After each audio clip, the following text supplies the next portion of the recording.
So here in my shop, I've got a bunch of different saws to cut metal. I actually made a whole video about metal cutting saws because I really didn't feel like there is one that could kind of do everything. I've got a lot, but there's a new saw that I've got right here on the bench that honestly, I feel like might check all the boxes. So today I'm gonna run through it, show you it, and see why this might be kind of the one and done saw that I've been looking for and you might be looking for. So as soon as I saw the promos for this a couple of months ago, I thought I gotta get my hands on one of these because I felt like this is going to accomplish a lot of the things that the other metal cutting saws I had just couldn't do.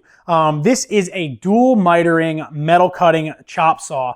It's not a cold saw, it's not a bandsaw. It uses the Evolution carbide tip style blades. And honestly, I think with a couple of features on it, this might be the best sort of one and done saw on the market that's gonna save you a tremendous amount of money in comparison to some of the other saws I have. So let's take a look at this and then we'll compare it to some of the other things that you might have seen or might be kind of looking at. And I can show you why I think for the money, this is about an $850 to $900 saw. I think this might be the best thing you can buy.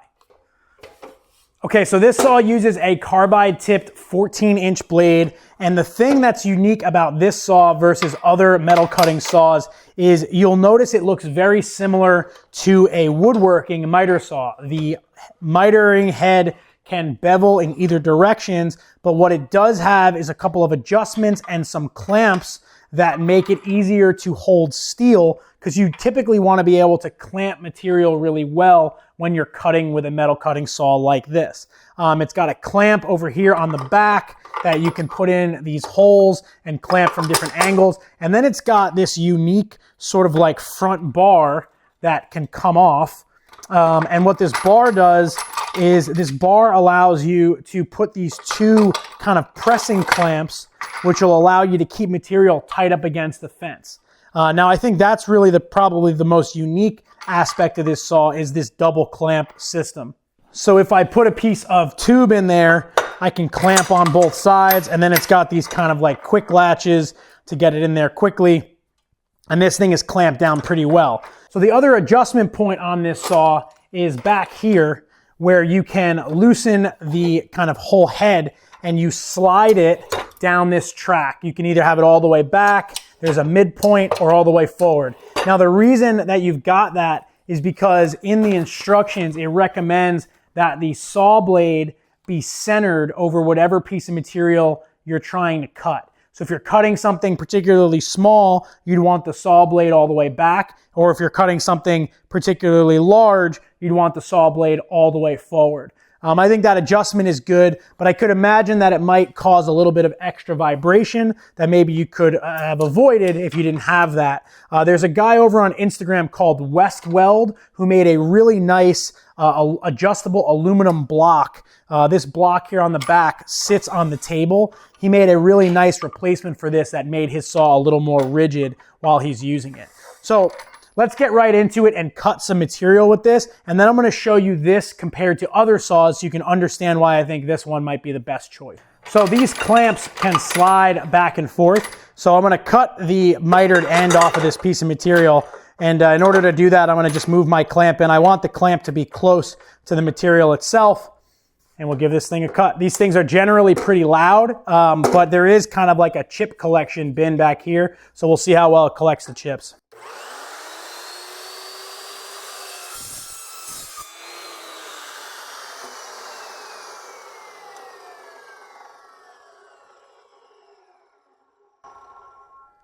So this is what could be described as a cold cutting saw. So basically, there is no heat that you would get typically if you were to use a abrasive saw.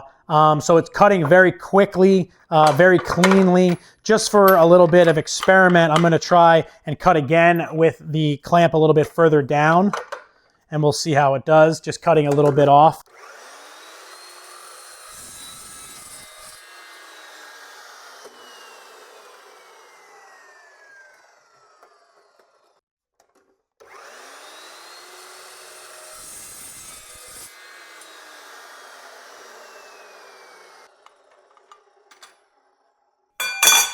The other thing you have for clamping is you've got these little kind of V-block looking things, and there are actually little ball bearings in the ends of these pads, so they'll interface with this to keep these V-block pads from falling off, which is a pretty nice little feature. Let's try to cut something a little bit bigger. So this is 1 inch by 3 inch material. Clamp this down. And then for this, I'm gonna move the saw head up to the most closest position because that's where the blade wants to interact with it. So let's just do a cut off.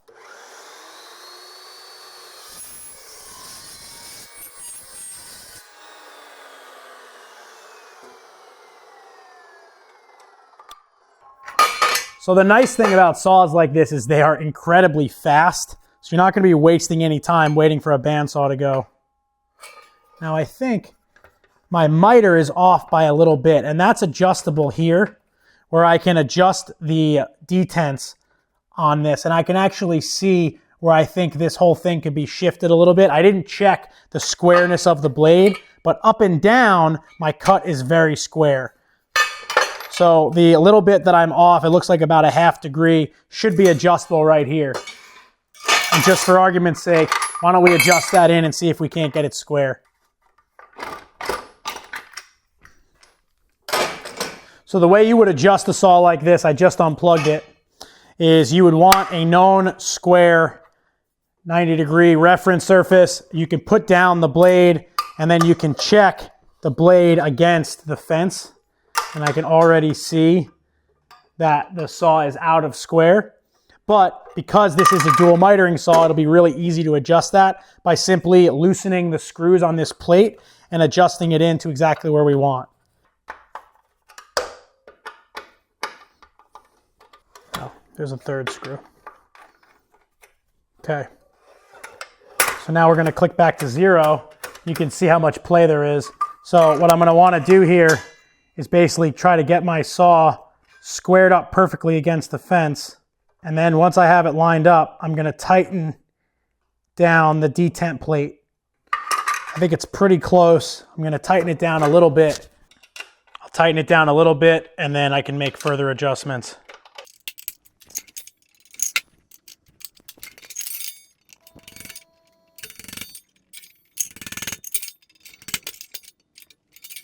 Okay, let's check it with one other thing. The old faithful 1, 2, 3 block. I'll check the other side. Looks pretty good. So now I can go ahead and just tighten down these plates. So super easy to adjust the saw for square against the fence, just like any miter saw. There is not any adjustment for the actual bevel. So you can really just miter, but I've got those 3 plates adjusted down. Let's make another cut and see if it's not more square.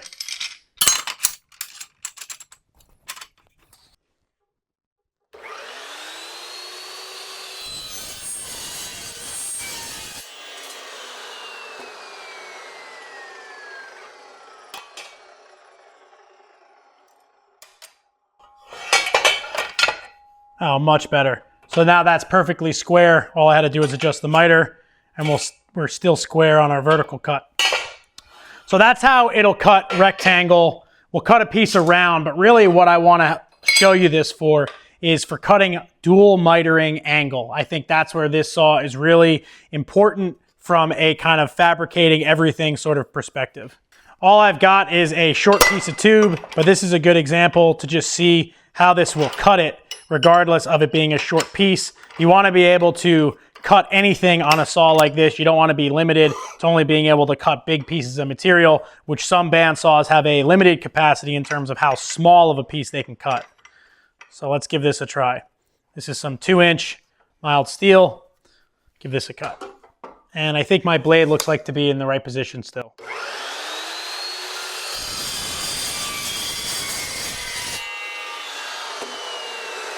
Super clean, cool to the touch, and you know, almost burr free with the exception of this thing on the bottom, but you can easily zap that off with a little deburring tool. Very, very clean and fast cut. Nice and square too across the whole piece of tube. Okay, so here's a piece of 1x1 angle. And I've got this on here very specifically because I think cutting angle on opposing miters is one of the biggest challenges you're going to come across if you're trying to do any sort of fabricating. Now, it's not recommended to cut angled leg up like this, but it's inevitable if you're ever going to make anything, any sort of frame. So typically what you'll have is you'll have to make a mitered frame that essentially forces you to cut opposing miters to make the inside corner of a piece of material. So if you're on a woodworking saw, you wouldn't have to worry about this. You could very easily just miter the saw in both directions and you'd be fine. Now with a metal cutting saw, it's very hard to find a dual mitering metal cutting saw. So let's say I had to make an inside corner out of this 1x1. I would want to cut a miter, and then I would actually want to be able to readjust the saw and cut the miter in the other direction just to accommodate the, maybe my table or the way my material is oriented. So let's make the first cut, and then I'll make the second cut, and we'll see how square that corner would wind up.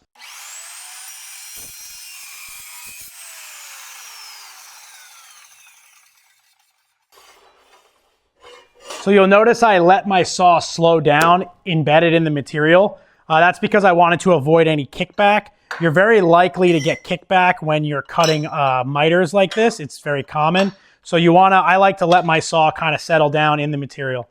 So I cut that first miter, pull this back. I can pull out this piece, and my material isn't very well supported here on the backside, but let's just say, for instance, I needed an opposing miter the other direction. So now I could slide this down.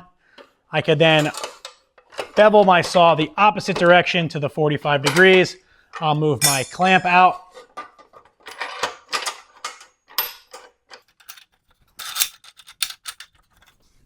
And we'll make the other cut.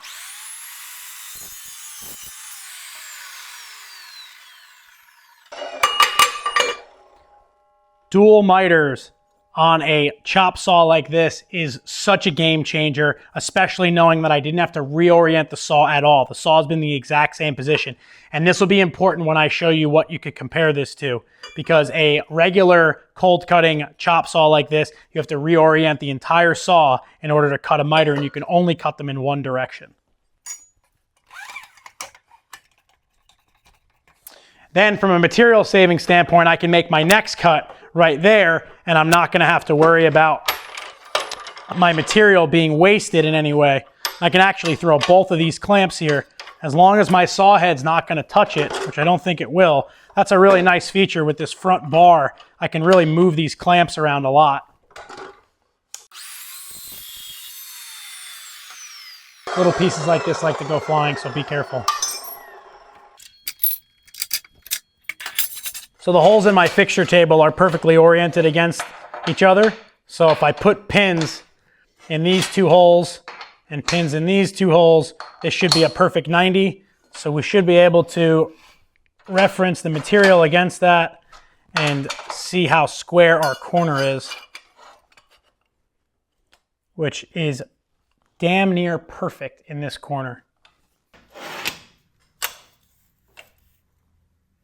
Right off the saw.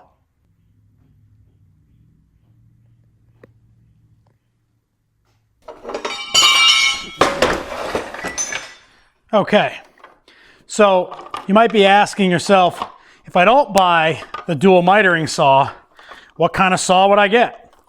You'd probably get something like this. This is very typical kind of chop saw for metal. This is not what you would call a hot saw.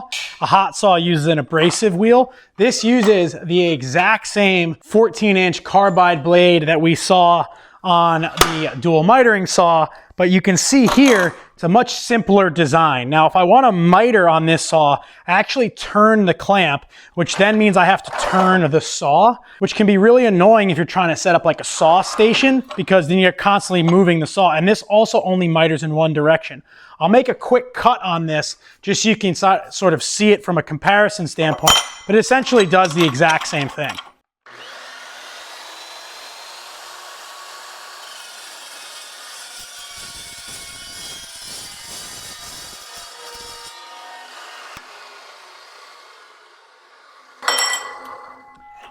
So very similar. It's the same blade, probably spinning at a very similar RPM, but from an adjustability standpoint, you're gonna get so much more out of a saw like this than you are out of something like this. So the other option you have when you're looking for a metal cutting saw is gonna be a bandsaw. Now I've got this little one on my bench, which also miters in one direction. It's got a relatively small capacity, but it is a great saw. It's about $300, but it's not gonna have the speed that that saw is. And again, with that dual mitering, I really do think that's like a very valuable feature.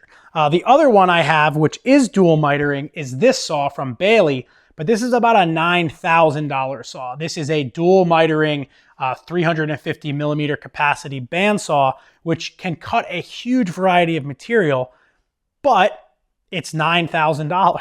So it's not really comparative to a saw that is 1/10 of the price. It's also, that saw is also gonna be much faster. And this saw is also 220, takes up a lot of room. You're not gonna carry this to a job site. So take that into consideration. So is this saw gonna replace every other saw in your shop? Maybe not. Maybe it's the first saw that you put in your shop. If I was gonna start from scratch and I was doing steel fabricating, I would buy this. This would be the first thing that I spent my money on because you will be able to do 99% of the work that you need to with this. The blade that's on it though is only for mild steel. There are 3 other blades you can get. There's one for aluminum, one for stainless, and one for thin steel. And if I've learned anything about using these carbide tooth saws, it's that if you use the wrong blade, you will very quickly ruin the blade. So if you're gonna cut stainless, buy the stainless blade. If you're gonna cut thin steel, buy the thin. The aluminum and the mild steel, all the same thing. This saw comes with the mild steel blade, which is gonna get you pretty much most of the way there. If I was setting up a saw station, this would be ideal. You could pivot this thing. It doesn't have to move once it's clamped down. You just have to move the saw head. And I like that it's relatively portable, and that's kind of why I wanted it. This is going to be my sort of outside job and run around saw. It's not going to be permanently mounted in my shop. I've got a saw station set up with my bandsaw and a $6,000 or $7,000 cold saw next to it. But this thing is absolutely going to come in handy when I'm breaking down material and when I'm doing jobs out in the field. If I have to cut big tube and miter things quickly, I'm going to go to this versus any of my other pieces of equipment. One of the things that I like about saws like this is they don't produce any spark. So I can cut outside. Doesn't matter if there are like dry leaves or anything kind of delicate nearby. If you use a hot saw, you're going to throw sparks everywhere. It's a fire hazard. You can damage things, damage paint, you can damage flooring. So you want to be careful with that. This does leave some metal chips, but you can go ahead and get yourself like a magnetic wand and you can clean up these chips really easily. Those are super easy to come by and they make cleanup kind of a breeze. Overall, I am very impressed with this saw and I am so glad that someone finally came up with a dual beveling miter saw that can cut steel the way that this thing does. I have been wanting something like this to come to the market for such a long time because I've always wanted something that I could cut frames with and I wouldn't have to worry about having to flip material or having to deal with cutting difficult miters with angle, which can be really tricky if your saw only bevels in one way.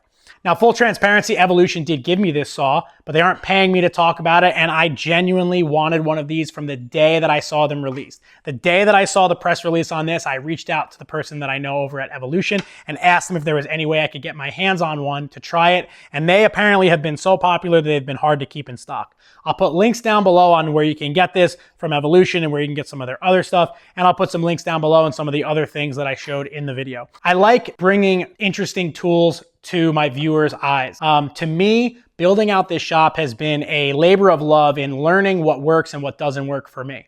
I have a whole video about metal cutting saws, and if this thing was available then, I would have loved to feature it, but that's why it's here now. So if you're interested in this and you have more questions, please leave them down below. I'll be sure to answer them, and check me out right here on Instagram where I'll be using this on projects more and be sharing a little bit more kind of in-depth analysis as I get to using it. Now that it's adjusted and it's cutting square, I'm going to use it on a steel job coming up and I'll let you know how it does. It'll be out on the job sites with me and we'll be putting it through its paces for sure. Thanks for watching. Like I said, leave questions down below. Don't forget to give this video a thumbs up. Subscribe to my channel for more videos like this, and I'll see you on the next one. Thanks.